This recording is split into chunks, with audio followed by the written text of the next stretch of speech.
Hello, ladies and gentlemen, and welcome back to Jackson Facts. Today, we are joined in the studio, and by studio, I mean sitting in front of my computer with me. We are joined by my wonderful, beautiful girlfriend, Morgan.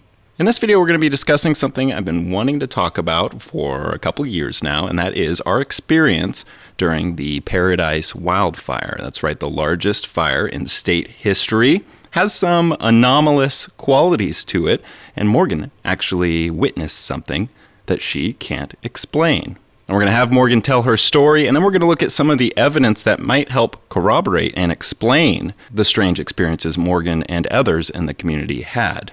So let's kick it over to Morgan. Morgan, introduce yourself, say hello to the wonderful people of the interweb, and start by telling us how that day started for you. Hello everyone, I'm Morgan. Hi, Morgan. So I'd like to preface by saying this is something that's been a little bit difficult for me to talk about. The fire happened 2 years ago, and I've never publicly spoken about this.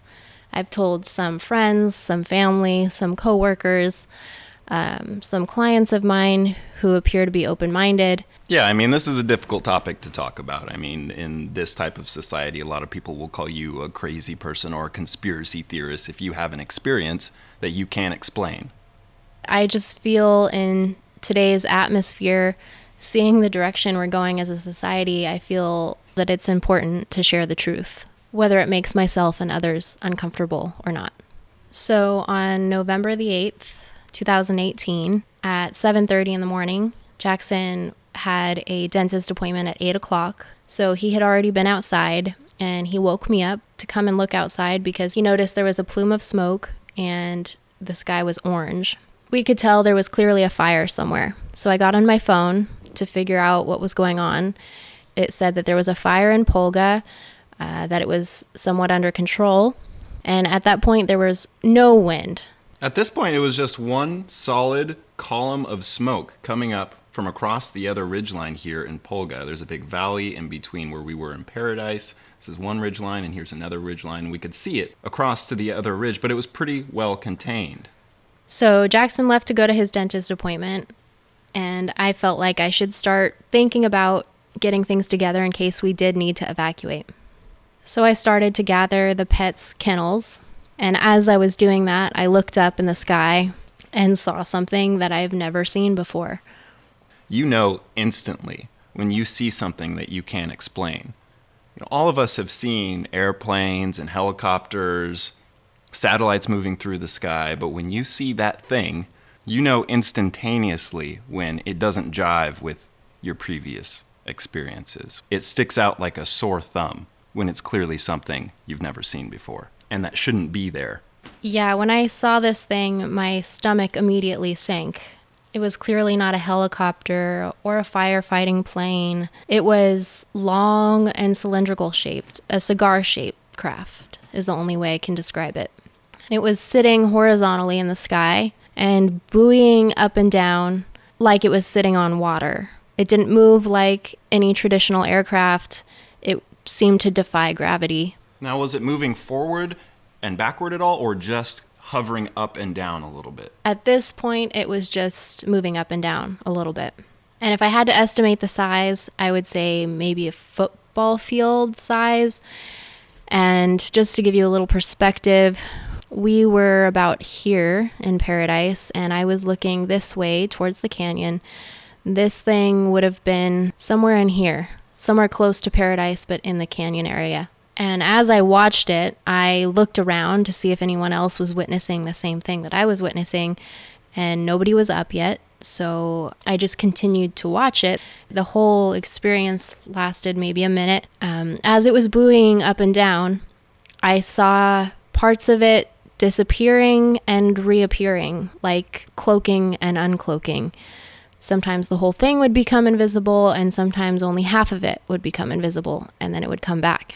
After it did that for a few seconds, I saw a glimmer of light, or I guess you could say a strobe of light, move across it from left to right. That happened 2 times, and then it just started to take off. It didn't move particularly fast. It just moved away until I couldn't see it anymore. So after that, that put a sense of urgency in me. I knew I needed to get some gas, so I ran to the gas station, and I actually saw Jackson there because his dentist appointment got canceled. So we leave the gas station and go back to the trailer park where we were living. We had just sold our home, and we wanted to buy property, so we had invested in a travel trailer, and we were living in this park. And I was at the gas station for maybe 10 minutes. It was right next to the park where we were living. As soon as we got back to the park, it had become night. It had gone from day to night within minutes. You could not tell that the sun was out. You couldn't even see where the sun would have been. A little boy in the park ran up to us with a burning piece of bark. There were embers falling down everywhere, and it was at that moment that Jackson and I knew we needed to hurry and get out of town. Yeah, this little kid comes running up and he's like, look, the park is catching on fire.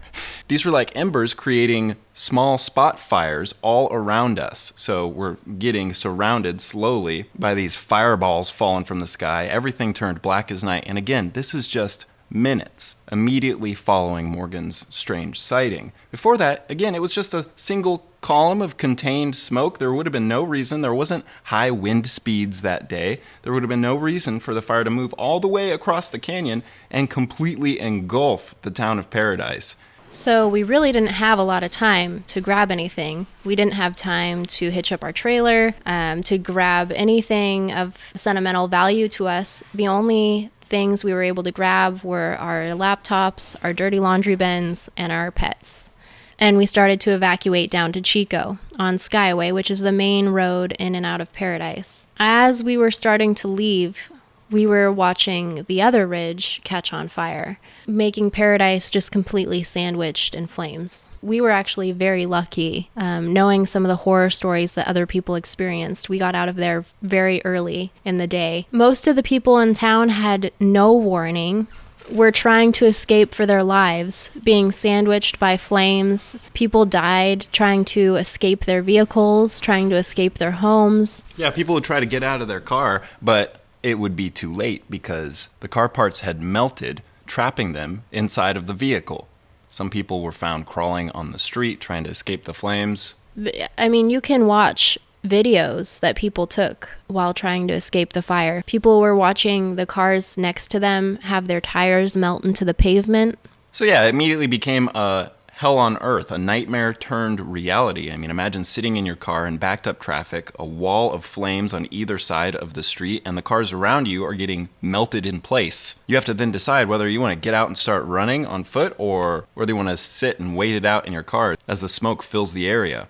So we were one of the lucky ones. We saw it early on in the morning, thanks to my early dentist appointment, and were able to get out of there. But again, this one road, Skyway, in and out of Paradise, was the only evacuation route. I mean, some people got trapped and couldn't go down to Chico, so they had to take the 3-hour drive back up into the woods and jump on the highway here to come back down. We were one of the very few lucky ones that got out early enough. So immediately when we got down to Chico, to Jackson's parents' house, I told them what I saw. I told a few friends and family. You know, some people believed me and other people believe that I believe what I saw, which is understandable. Yeah, because again, it's not like any of us want to see something we can't explain or that horrifies us. A lot of us don't want to believe any of these things are happening, these unexplained events in our environment. But when we see them, it's not like we can unsee them. Once you learn the truth, you can't unlearn the truth. So a lot of these people need to witness it firsthand in order to believe it.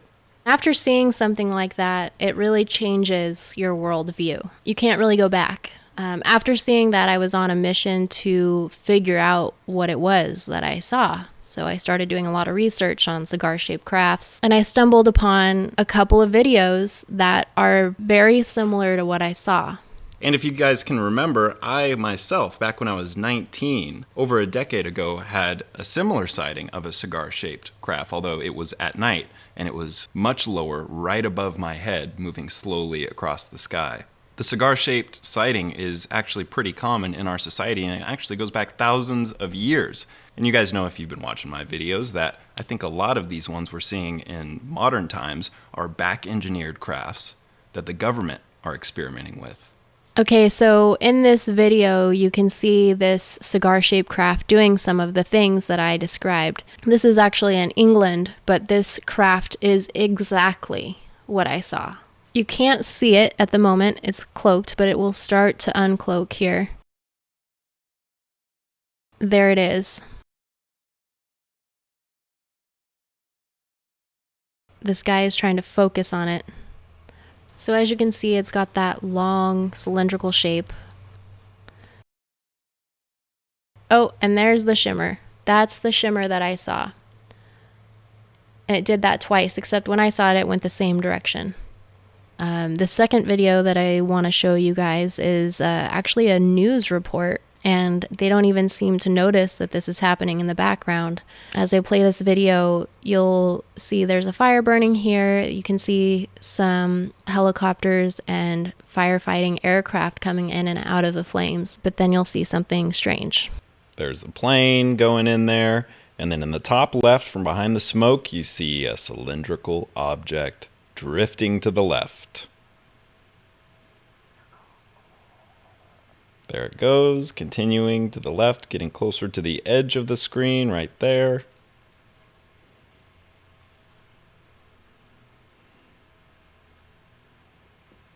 And we're going to see a close-up, zoom in on it here in just a bit.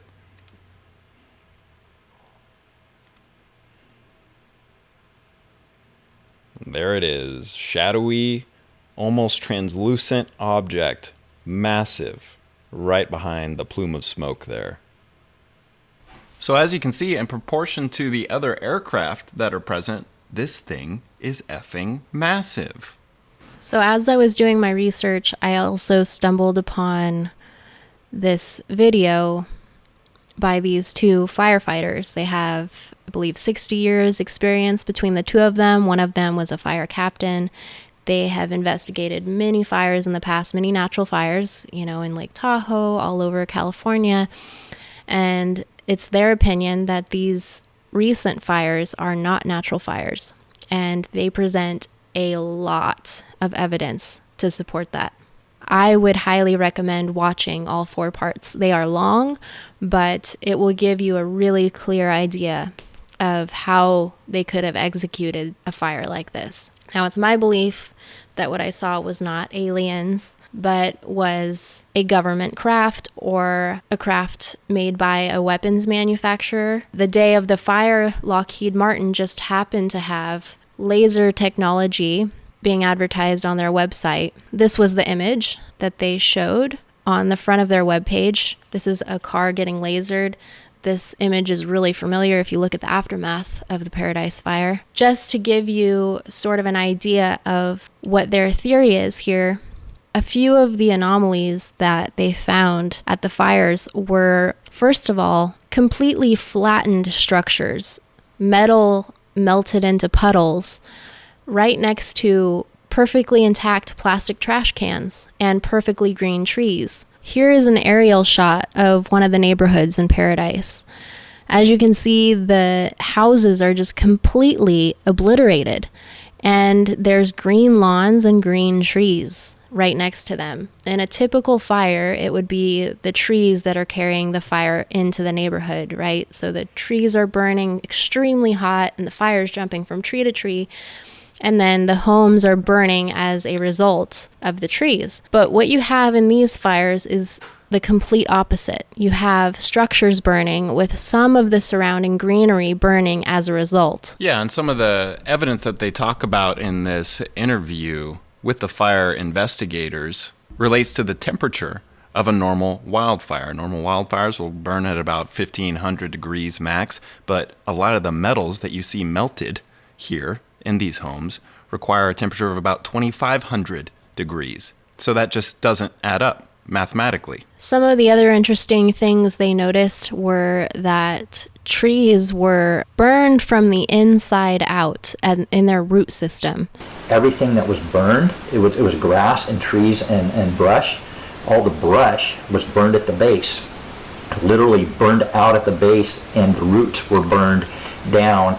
But the dry leaves on the manzanita were unburned. It was only burned at the base, and that's what we saw time and time again. All oak trees, all these trees were burned from the inside out. Wow. And that was just unusual. So it was almost like it looked like two different fires. The down in the gorge in the canyon looked like what you'd expect, a ripping normal fire, and then up above where you had the fuels weren't as close together. The thing that caught my attention when we were driving there is the fact that if my arm is a tree, is the fire concentration never got into the tree top. Right. So it was almost like it burned the mid-range part of the tree and left the crown alone. Wow. And that is highly unusual, because usually, with the heat rising, even if it's being driven by wind, it climbs into the crown real easily and then burns the entire tree. We went to Pearson Elementary School, and there was a large tree that was inside the blacktop. It probably had 60 feet plus at least all the way around it of pavement, of blacktop around it. It was cut off about a foot level high. All the exterior bark was fine. It was unburnt. It was, maybe 2 inches thick. Inside was completely burned out. Wow. So I have, how do you explain that? And I've heard, I saw a video trying to explain it gets into the roots. Well, the roots were unreachable due to the pavement that was over it. So that doesn't make any sense to me. So somehow these trees were burned really hot at the base, and that's where they got really, really hot. The other anomaly with a lot of these trees is some of them you'd have dry grass in the area or dry leaves on the ground that were unburned, and that was just unexplainable to me. So their theory on how something like this might happen would be from, first of all, the heavy chemtrailing that we were experiencing for months before the fire. And if you all know the difference between a chemtrail and a contrail is completely normal. It's condensation. That is the vapor that lingers behind an airplane as it's flying in the atmosphere. The vapor that it's releasing is warmer than the air around it, so it leaves a little trail, but that trail dissipates as the plane moves along. When you see a chemtrail, you know the difference because a chemtrail does not go away. It stays there all day until it slowly dissipates into a haze, almost a fog, over the town. Those particulates then rain down on the town, they get into the soil, and then when we experience a heavy rain, those are deposited further down into the soil until the roots of the trees drink it up into their root system. So now these trees have heavy metal particulates inside of them, aluminum, barium. Their theory is essentially that directed energy weapons were used to start this fire. And if you think about microwave technology, which this may be microwave laser technology, if you stuck a metal bowl and a ceramic bowl or a plastic bowl inside the microwave, what you're going to see is that the ceramic is going to be fine, the plastic is going to be fine, but the metal is going to ignite. And what you see in the aftermath of the fires is that metal just completely melted and warped. Plastic, surprisingly, and ceramic were really the only things left. Here are some images of aluminum alloy just completely melted into puddles. And if there were metal particulates inside of the trees, that would have caused the root system to ignite. Another interesting anomaly were the smart meters. At some of these homes, they were finding that the box encasing the smart meters were completely fine, and then they would open up the box and there would be a completely melted smart meter inside. So their theory is that these fires were being started in two ways. Pulses being sent through the smart meters, which were sending an electrical surge to all of the electrical devices inside the home, and the microwave laser technology being focused on these structures, causing anything made of metal inside the homes to ignite. And so these fires were burning the homes from the inside out. And then you see some of the trees burning as a result of the homes burning. Okay, so in the next couple of clips, we're going to show you guys the firefighters explaining some more of their abnormal findings. They're going to talk about metal combusting and buildings having been burned from the inside out, which is just more evidence that suggests these fires were caused by some kind of direct energy weapon and not a normal wildfire. The first thing we noticed when we were going up Skyway, and that would have been on December 2nd, right? Yeah.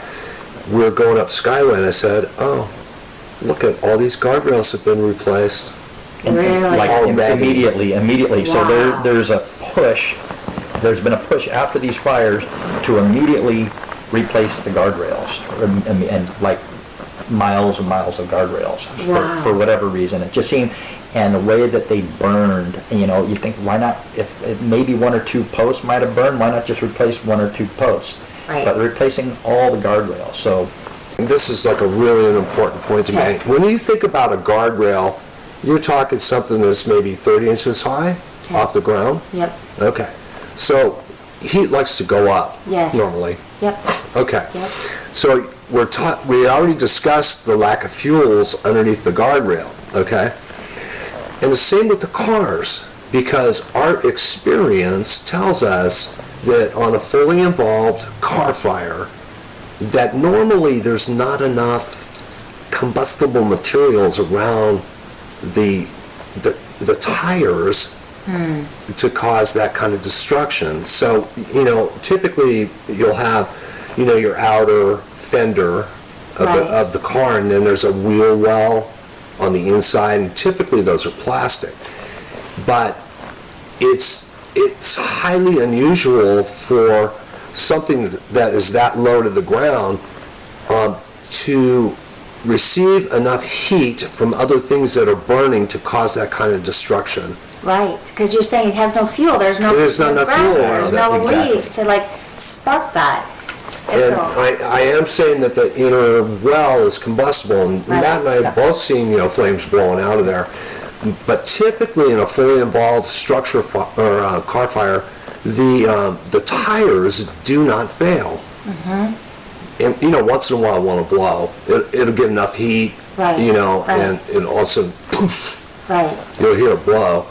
But I have This was on never. every vehicle. Every vehicle, Every vehicle. total destruction, every vehicle, and that's where the anomalies, and the So wild. same with the structures, and that's, Uh-huh. and one thing we noticed with the structures was, we went up one place, say up Pence Road, and we saw a couple, the house, all the walls fell inward, total destruction to the house, all fell inward. The stucco walls that had fallen inward, they're fine. But Okay. total destruction to the house. Total Okay. destruction to the house. The garage, same thing. Everything, you could walk right around the whole foundation, nothing, no debris except the gusset plates that had popped out there. Everything had fallen inward, which told us that these structures are pretty, they look like they're burning from the inside out. Okay, so could you guys talk a little bit more? So we've established kind of this smart meter anomaly. Do you care to kind of talk about how is that tied to fires? Can smart meters in and of themselves get triggered to start a fire? Do we know? Well, Yeah, there's. that to me it was obvious based just on that proof alone, where in a protected cabinet that's unburned, it's not like the doors were open and it got burned externally, otherwise we would see evidence, but it was burned itself. So it either was a surge or a pulse that overwhelmed the meter. So was it if it had been analog, would it have started? I've never heard of an analog meter fire. I've heard of a lot of smart meter fires, but never heard of an analog Not meter. associated with Paradise. Right. Right, Just exactly. standalone. Yeah.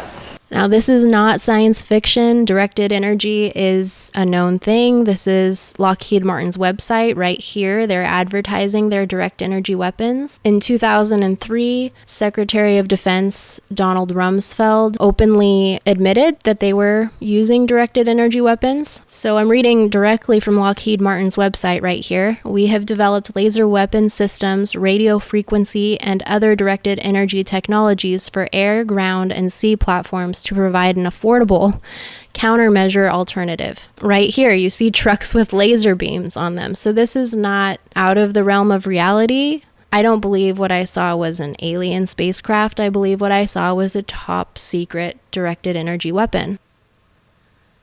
And then here it says invisible detection, surprise engagement. And you can see a far off plane lasering a vehicle. The plane's teeny tiny right here. And then you scroll down a little bit further and it says, in the air, land, or sea, covert capabilities of the laser enable cause and effect without visual signs or detection. So here they're admitting that they can laser you and you wouldn't even be able to detect it. I know it's difficult for people to wrap their mind around why someone would do something like this, but when you think about the oligarchy that run this country, there seems to be no low for them.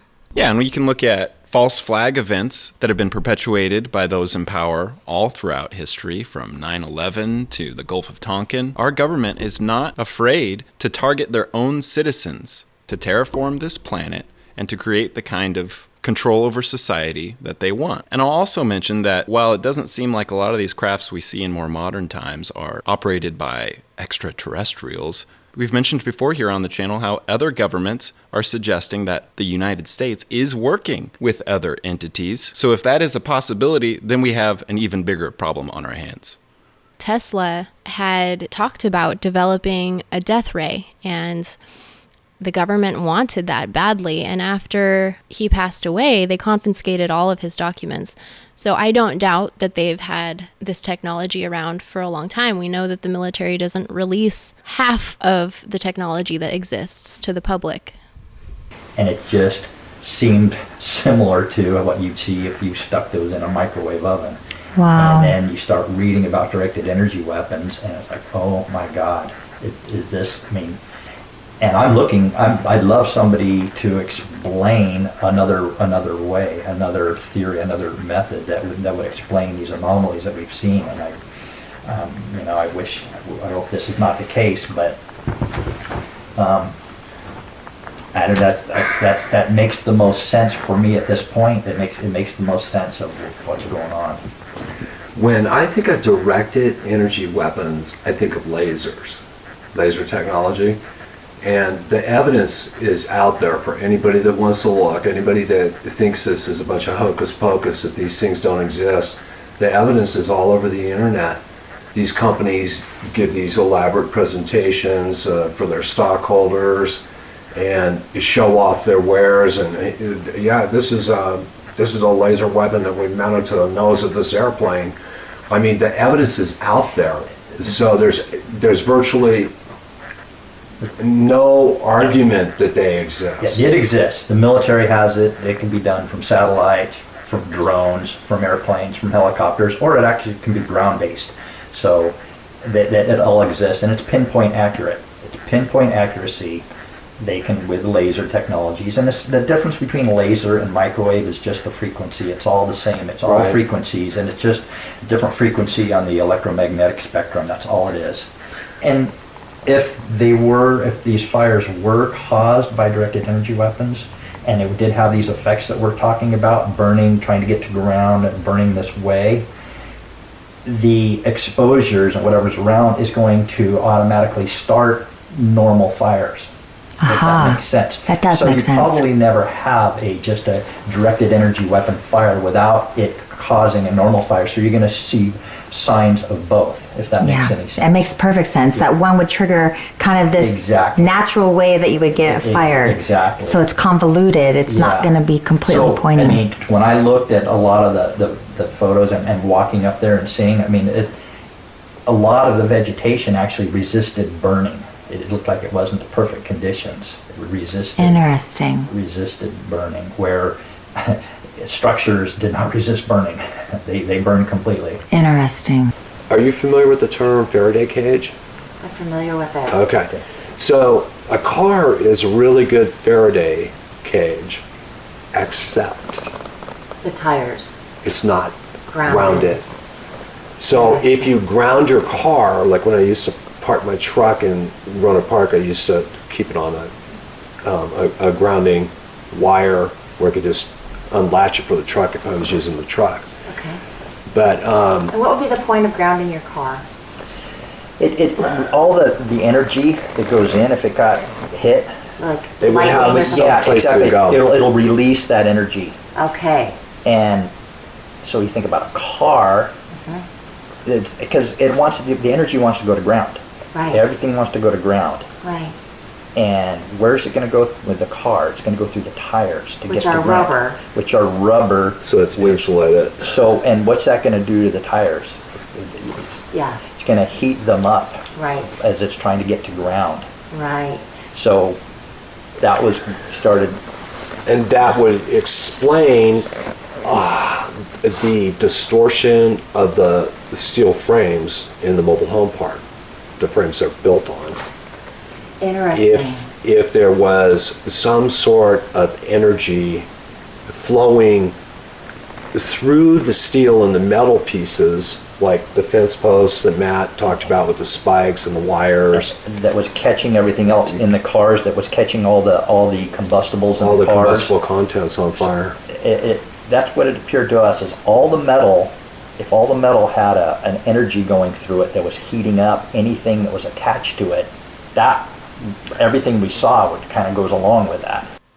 So if you're asking yourself why they might want to do something like this, I don't know if you've ever heard of Agenda 21, but that's something that was developed by the UN and their plan for mitigating climate change. Now, I'm not a climate change denier. I fully understand the devastation done to the environment by human activity, and I believe that's something that is a major priority. Yeah, exactly. And on top of that, it's also clear that those in power are trying to use the effect of our climate destruction to foment more fear, to control the population, and to push people from rural areas into larger cities. This is a map that the United Nations Convention on Biological Diversity put out. And this is essentially what they would like to happen for the United States. All these areas you see in red, they consider their core reservations and corridors. They don't want any humans going in the places you see that are marked red. That is a lot of space. And as you can see, here's Northern California, and this is where Paradise is. The only areas that they will consider normal use, this is where human beings can go, are the areas marked in green, which you can see there is very little space for us. Yeah, and something strange that followed the aftermath of the fire in Paradise is this concerted effort to turn Paradise into a pinnacle example of what a smart city is going to look like and the future of smart grid living. And if you've been watching my channel, you'll know that the smart grid is something to be concerned about. It relates more to the installation of technology that sends off these electromagnetic frequencies that can be highly destructive, rather than using the technology to better the lives of the people and the environment. These people have no problem manufacturing consent for us to go bomb people in third world countries for absolutely no good reason, and they have no qualms about doing it to their own people either. I should also mention that I have a cousin that also lived in town, and around the same time in the morning, he was on Pence Road, which is closer to the canyon, and nearly the same exact time, he saw blue laser beams coming through the orange haze. Here's another picture of a retirement community in Paradise. You can see that the homes are pretty well flattened and just surrounded by green forest. I don't know how anyone can logically explain that the trees are what carried this fire. I would highly recommend that if you find the time, you watch all parts of these videos with the fire captains, because it explains a lot of their theories in more detail. Also, I would encourage you to just look at pictures of the Paradise Fire, because in almost every picture you can tell clearly that the structures are what burned and the forest as a result of the structures burning, not vice versa. I know that even with all of the evidence we've presented here, there's still going to be people that don't believe me or will peg me as a conspiracy theorist, but I just think that it's important that I share my story and encourage others to have the courage to share theirs. Some of the social policing that we see going on is what keeps us getting further and further into this mess, because people are afraid to share their stories. They're afraid of what other people are going to think about them or what other people are going to say about them, and that's what the elite bank on. Yeah, so Morgan's not the only one who had this experience. There are other people who can corroborate this unexplained sighting as some form of direct energy weapon that incited the devastation of the fire. And I didn't talk to everyone that was there in Paradise, so God knows how many other people saw something they can't explain that they're afraid to discuss because they'll be ridiculed. What's important is that we continue to share our perspectives, no matter how strange they might seem, and that's what's going to lead us to the truth. And remember, the information we've provided here is not speculative or highly theoretical. We're just presenting data that proves anomalous qualities in this so-called wildfire. I mean, you can look at the people who are installing this smart grid, these smart meters and the 5G towers. It's the Rothschilds that own Pacific Gas and Electric. And just months leading up to the fire, we had a huge increase in PG&E helicopters flying overhead constantly. Yeah, they said that the reason they were flying around was to identify anything that could potentially cause a fire, when in reality, I think what they were doing was scoping out what they wanted to burn and what they wanted to leave intact. And since so many people lost their entire livelihood in the fire, the only ones that are going to be able to afford to move back into Paradise are the already wealthy. And we see this all around the world. We see so-called natural disasters causing all of the poorest people to be displaced into the metropolitan areas. This is highly suspect, and it should make you want to do a little digging, to think a little bit more critically about what's actually happening in your environment and who's really benefiting from all this devastation. So that's it for this video, guys. Give it up for Morgan for being brave and sharing her story. If you'd like to hear more of Morgan on this channel, well, leave a comment below. Let us know how much you love her, and let us know if you have had a similar unexplained experience. So hang on tight, keep your eyes to the skies, and don't let this information scare the bejesus out of you. Instead, use this knowledge to empower yourself, to figure out who the true culprits of these destructive events are, so we can all get down to the bottom of this. Well, that wraps it up for this video. I can't believe you guys sat through that entire thing. If you like me that much, just remember you can support me via Patreon. You can become a monthly member, or just simply make a donation directly through my email via PayPal. Email all donations to jacksonfactsnow@gmail.com. And don't forget, Jackson Facts merch is up and running. All original artwork made by yours truly. Have a vast collection here at the Zazzle website in the Jackson Facts store. You know how we roll here at Jackson Facts. There's always a little something for everyone. I mean, look at this handsome Chris Hemsworth looking dude. Look how happy he is and stylish in this original artwork by Jackson Facts. Whether you're into something a little bit more psychedelic and abstract, here's the Namaste Awake original design with a little skeleton dude meditating among all the chakra colors, or whether you're into something a little bit more simple and straightforward that just sports the Jackson Facts logo. We got coffee mugs, we got hats, we got stainless steel water bottles, pint glasses, latte mugs, hoodies, sweaters. Don't miss out. Support the show, be a part of the change you want to see in the world, and thanks again for sticking around throughout this entire video. I can already tell you're a very intelligent, compassionate person. We'll see you next time, and remember, the truth is just a click away.